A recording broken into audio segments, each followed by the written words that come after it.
Morning everybody. Last ക്ലാസ്സിൽ നമ്മൾ discuss ചെയ്തത് അനാലിസിസ് ഓഫ് ഫ്ലാഞ്ച്ഡ് ബീം ആയിരുന്നു അല്ലേ. അതിൻ്റെ സ്റ്റാർട്ടിങ് തിയറി ആയിരുന്നു, എങ്ങനെയാണ് നമ്മളൊരു ഫ്ലാഞ്ച്ഡ് ബീമിനെ അനലൈസ് ചെയ്യുക. അതിൽ തന്നെ അതിൻ്റെ മൂന്ന് കേസസ് നമ്മൾ ഡിസ്ക്രൈബ് ചെയ്തിരുന്നു അല്ലേ. ഫ്ലാഞ്ചിൻ്റെ ഡെപ്ത്ത് DF ആണെന്നുണ്ടെങ്കിൽ ന്യൂട്രൽ ആക്സിസിൻ്റെ ഡെപ്ത്തും ഈ ഫ്ലാഞ്ചിൻ്റെ ഡെപ്തിനെ ബേസ് ചെയ്തിട്ട് നമ്മൾ 3 കേസസ് ഡിസ്കസ് ചെയ്തിരുന്നു. ആൻഡ് അതിൻ്റെ അനാലിസിസ് ഇക്വേഷൻസും നമ്മൾ കഴിഞ്ഞ ക്ലാസ്സിൽ കണ്ടിരുന്നു അല്ലേ.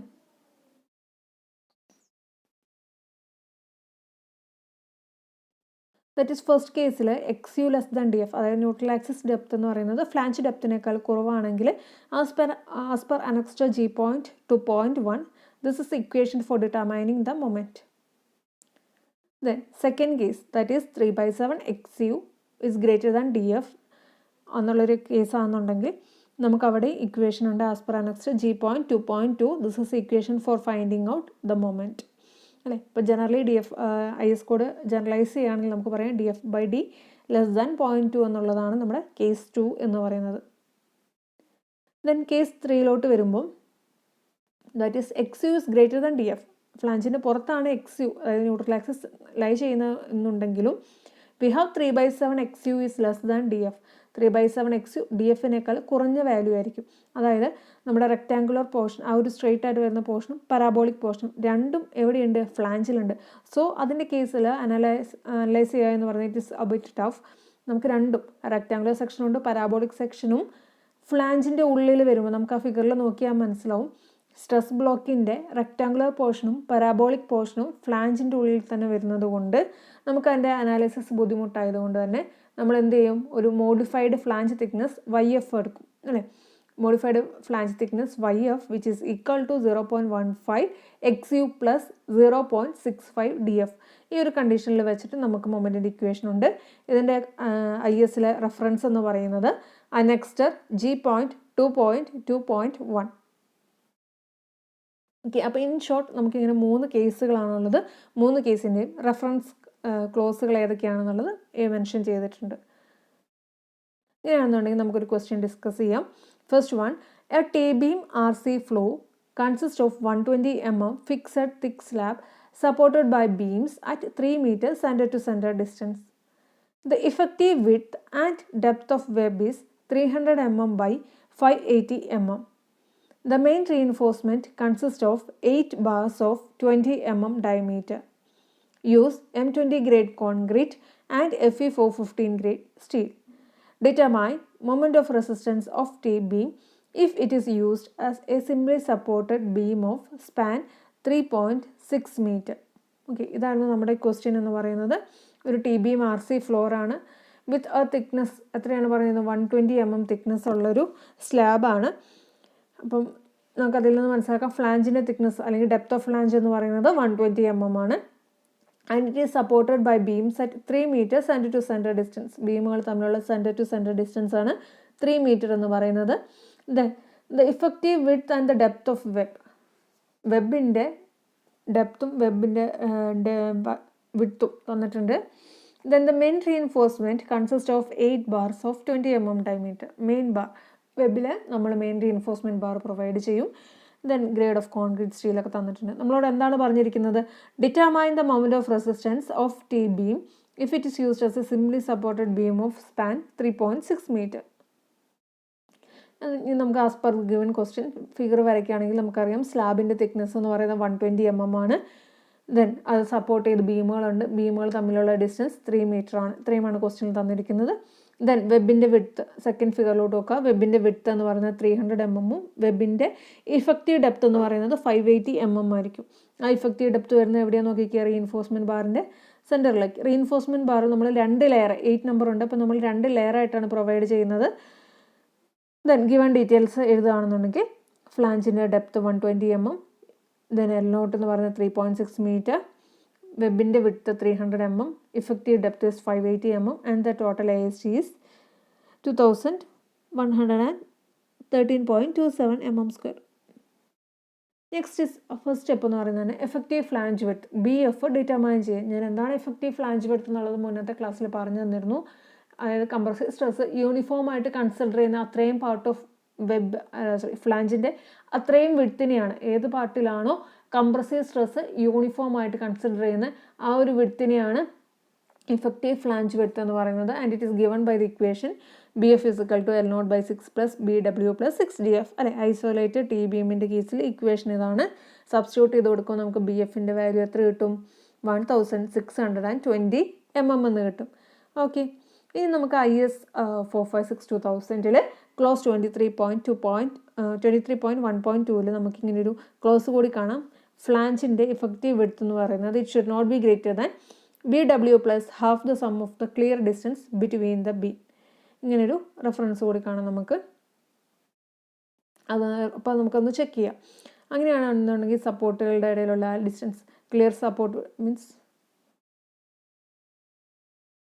Some of the clear distance between the beam, clear distance between the ബീമുകളുടെ sum. Clear distance between the ബീമുകൾ എത്രയാണ്? L1 ഉം L2 ആണ്. അതിൻ്റെ സമ്മ് എത്രയാണ്? L1 plus L2 അല്ലേ. L1 എന്ന് പറയുന്നത് നമുക്ക് കണ്ടുപിടിക്കാം. Centre to centre distance 3 metre ആണെന്ന് ക്വസ്റ്റ്യനിൽ പറയുന്നുണ്ട്. ബീമിൻ്റെ വിഡ്ത്ത് എന്ന് പറയുന്നത് 300 mm ആണെന്നും പറയുന്നുണ്ട്. അപ്പോൾ അത് നമുക്ക് L1 അല്ലെങ്കിൽ ക്ലിയർ ഡിസ്റ്റൻസ് കിട്ടാൻ എന്താ ചെയ്യേണ്ടത്? 3000 നിന്ന് അല്ലെങ്കിൽ 3 മീറ്ററിൽ നിന്ന് 0.3 മീറ്റർ മൈനസ് ചെയ്ത് കളഞ്ഞാൽ മതി അല്ലേ. ഒരു സൈഡിലെ 0.3 അപ്പുറത്തെ സൈഡിലെ 0.3 അത്രയും ചെയ്യുമ്പോൾ നമുക്ക് L1 എന്ന് പറയുന്നത് 2700 mm ആണെന്ന് കിട്ടും. ആൻഡ് ക്വസ്റ്റ്യനിൽ സെപ്പറേറ്റ് ഡിഫറൻസ് ഒന്നും തരുന്നില്ല. അല്ലെങ്കിൽ ചിലപ്പോൾ ഫസ്റ്റ് ബീമുകളുടെ ഇടയിലുള്ള ഡിസ്റ്റൻസ് ഇതാണെന്നും സെക്കൻഡ് ബീമിൻ്റെ ക്ലിയർ ഡിസ്റ്റൻസ് ഇത്രയുമാണെന്ന് പറയാറുണ്ട്. ഇവിടെ സെപ്പറേറ്റ് ഒന്നുമില്ല. അതുകൊണ്ട് തന്നെ നമുക്ക് L1 is equal to L2 എന്ന് എടുക്കാം. അങ്ങനെയാണെന്നുണ്ടെങ്കിൽ BF should not be greater than half the എത്രയാണ്? 2700 plus 2700 plus എന്താണ്? 300. അപ്പോൾ അത് ചെയ്യുമ്പോൾ നമുക്ക് BF എത്ര കിട്ടും? 1620 വിച്ച് ഇസ് ലെസ് ദാൻ 3000 അല്ലേ. അങ്ങനെയാണ് നമുക്ക് BF എത്ര തന്നെ അഡോപ്റ്റ് ചെയ്യാം? 1620 mm തന്നെ അഡോപ്റ്റ് ചെയ്യാം. ദെൻ നമ്മൾ അനാലിസിസ് തുടങ്ങുമ്പോൾ BF നമ്മൾ ആദ്യം കണ്ടുപിടിച്ചു. ദെൻ നമുക്ക് ഇനിയുള്ളത് നമ്മൾ 3 കേസുകളും അസ്യൂം ചെയ്യും. ഫസ്റ്റ് കേസ് അസ്യൂം ചെയ്യും, അവിടെ ന്യൂട്രൽ ആക്സിസ് ഡെപ്ത് കണ്ടുപിടിക്കും. എന്നിട്ട് അത് നമ്മുടെ ക്രൈറ്റീരിയസിനെ സാറ്റിസ്ഫൈ ചെയ്യുന്നുണ്ടോ എന്ന് നോക്കും. നമുക്ക് 3 കേസിന് 3 ക്രൈറ്റീരിയസ് ഞാൻ ഓൾറെഡി ഡിസ്കസ് ചെയ്തിട്ടുണ്ടായിരുന്നു. ആ 3 ക്രൈറ്റീരിയയിൽ ഫസ്റ്റത്തെ ക്രൈറ്റീരിയ അസ്യൂം ചെയ്യും, ആ ക്രൈറ്റീരിയനെ സാറ്റിസ്ഫൈ ചെയ്യുന്നുണ്ടോ എന്ന് നോക്കും. സാറ്റിസ്ഫൈ ചെയ്യുന്നുണ്ടെങ്കിൽ നമുക്ക് മൊമെൻറ്റിൻ്റെ ഇക്വേഷൻ ഇട്ട് കൊടുക്കുക ആൻഡ് ആൻസർ നോക്കാം. അപ്പം നമ്മൾ ഈ ഒരു കേസിൽ നമ്മൾ ഫസ്റ്റ് കേസ് തന്നെ അസ്യൂം ചെയ്യും. That is neutral axis is lying within the flange. Neutral axis ഫ്ലാഞ്ചിൻ്റെ ഉള്ളിലാണ്. That means XU is less than DF. XUവിൻ്റെ വാല്യൂ തന്നിട്ടുണ്ട്, അത് എത്രയാണെന്നുള്ളത് നമുക്കറിയാം അല്ലേ. മീൻസ് കണ്ടുപിടിക്കാം. XUവിനുള്ള ഇക്വേഷൻ നമുക്കറിയാം. അങ്ങനെയാണെന്നുണ്ടെങ്കിൽ XUവിൻ്റെ വാല്യൂ കണ്ടുപിടിക്കാം. XU is 0.87 FY AST by 0.36 FCK BF എന്നുള്ള ഇക്വേഷനിൽ കൊണ്ട് സബ്സ്റ്റിറ്റ്യൂട്ട് ചെയ്ത് കൊടുക്കുക. You will get the value of XU as 77.79 mm എന്നുള്ള വാല്യൂ കിട്ടും അല്ലേ. അതിൽ നമുക്ക് DFൻ്റെ വാല്യൂ അറിയാം 120 mm ആണ്. അപ്പോൾ XU ലെസ് ദാൻ DF ആണോ? ആണ് അല്ലേ. XUവിൻ്റെ വാല്യൂ 77 ആണ്, DF 120 ആണെന്ന് ക്വസ്റ്റ്യനിൽ തന്നിട്ടുണ്ട്. We have XU is less than DF. അങ്ങനെയാണെന്നുണ്ടെങ്കിൽ നമുക്ക് ഫസ്റ്റ് കേസ് ആണെന്നുള്ള കൺക്ലൂഷനിലെത്തി. ഫസ്റ്റ് കേസിൻ്റെ ഇക്വേഷൻ ഇട്ട് കൊടുക്കാം അല്ലേ. ഫസ്റ്റ് കേസിൻ്റെ ഇക്വേഷൻ ഇട്ട് കൊടുത്തൂടെ? ഇക്വേഷൻ ഇട്ട് കൊടുക്കാം. അങ്ങനെയാണെന്നുണ്ടെങ്കിൽ മൊമെൻറ്റ് കണ്ടുപിടിച്ച് moment is equal to 0.36 FCK BF XU into D minus 0.42 XU അല്ലേ. ചെയ്ത് നോക്കിയേ, വാല്യൂ എത്ര കിട്ടും? 496.62 kN എന്ന് കിട്ടും. That is the end of first question. അതായിരുന്നു ഫസ്റ്റ് ക്വസ്റ്റ്യൻ. സെക്കൻഡ് ക്വസ്റ്റ്യനിലോട്ട് വരാം. An isolated beam has A flange of 2400 mm wide and 120 mm deep. എനിക്ക് മുന്നിലത്തെ ക്വസ്റ്റ്യനിൽ കണ്ടിന്യൂസ് ആയിട്ടുള്ള സ്ലാബായിരുന്നു ബീമായിരുന്നു പറഞ്ഞുകൊണ്ടിരുന്നത് അല്ലേ. കണ്ടിന്യൂസ് ആയിട്ട് വരുന്ന മീൻസ് ഫ്ലാഞ്ച്ഡ് ബീമായിരുന്നു പറഞ്ഞുകൊണ്ടിരുന്നത്. അപ്പോൾ ഈ ക്വസ്റ്റ്യനിൽ സെപ്പറേറ്റ് പറയുന്നുണ്ട്. It is isolated beam. Isolated beam has a flange of 2400 mm wide and 120 mm deep. The effective width and the depth of web is 300 mm and 580 mm respectively. The tension reinforcement consists of 3 bars of 20 mm diameter. The effective span of the simply supported T-beam is 3.6 meter. Determine the moment of resistance of the beam. Use M20 grade concrete and Fe450 steel. Okay. Then നമുക്കിവിടെ അറിയാം isolated ബീമിൻ്റെ ഫ്ലാഞ്ചിൻ്റെ width തന്നിട്ടുണ്ട് 2400 mm wide എന്നും then 120 mm depth ആണെന്നുള്ള കാര്യം നമുക്കറിയാം അല്ലേ. ഇപ്പോൾ B എന്ന് പറയുന്നത് എത്രയാണ് 2400 mm. ദെൻ വെബിൻ്റെ വിഡ്ത്ത് എന്ന് പറഞ്ഞാൽ 300 mm ആണ്. ദെൻ ഇഫക്റ്റീവ് ഡെപ്ത് ഡി എന്ന് പറയുന്നത് 580 mm ആണെന്നുള്ളതും ക്വസ്റ്റ്യനിൽ തന്നിട്ടുണ്ട്. അടുത്തത് ഫ്ലാഞ്ചിൻ്റെ ഡെപ്ത് എന്ന് പറയുന്നത് 120 mm ആണ്. D F is equal to 120 mm. FIFC ഒക്കെ തന്നിട്ടുണ്ട്. AAST ഇവിടെ തന്നിട്ടുണ്ട് 8 bars of 22 mm ഡയമീറ്റർ എന്ന് പറയുന്നുണ്ട്. That is AAST is equal to എത്രയാണ് 8 × π/4 × 22² അല്ലേ. ഒക്കെ നമുക്ക് അറിയാവുന്ന കാര്യങ്ങളാണ്. ദെൻ L നോട്ട് തന്നിട്ടുണ്ട്. ദി ഇഫക്റ്റീവ് സ്പാൻ എന്ന് പറയുന്നത് എത്രയാണ് 3.6 മീറ്റർ എന്ന് ക്വസ്റ്റ്യനിൽ പറയുന്നുണ്ട് അല്ലേ. ദെൻ ഫസ്റ്റ് സ്റ്റെപ്പ് എന്താണ്, ഇഫക്റ്റീവ് ഫ്ലാഞ്ച് വിഡ്ത്ത് കണ്ടുപിടിക്കുക. ഇഫക്റ്റീവ് ഫ്ലാഞ്ച് വിഡ്ത്ത് ഐസോലേറ്റഡ് ബീമിൻ്റെ ഇക്വേഷനാണ് ഈ തന്നിരിക്കുന്നത്. ഓരോ കേസിനും ഇക്വേഷൻസ് ഉണ്ട്, അത് ഞാൻ തന്നിട്ടുണ്ടായിരുന്നു ഓൾറെഡി.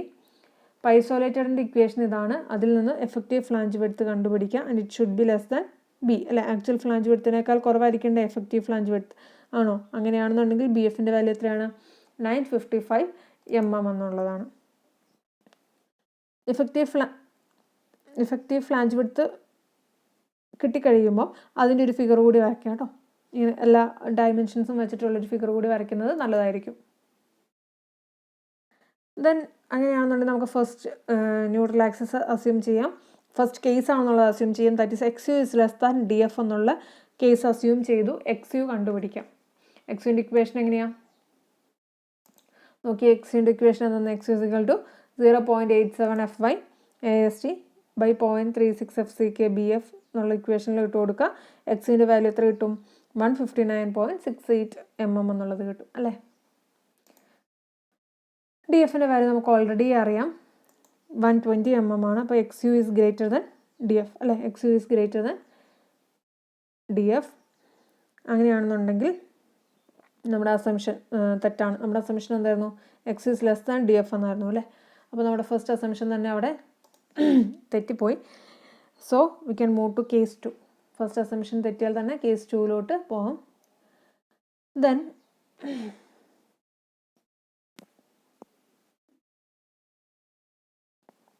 കേസ് 2. അപ്പോൾ നമുക്ക് കേസ് 2 പോകാം. കേസ് 2 എന്ന് പറയുന്നത് 3/7 XU is greater than DF അല്ലേ.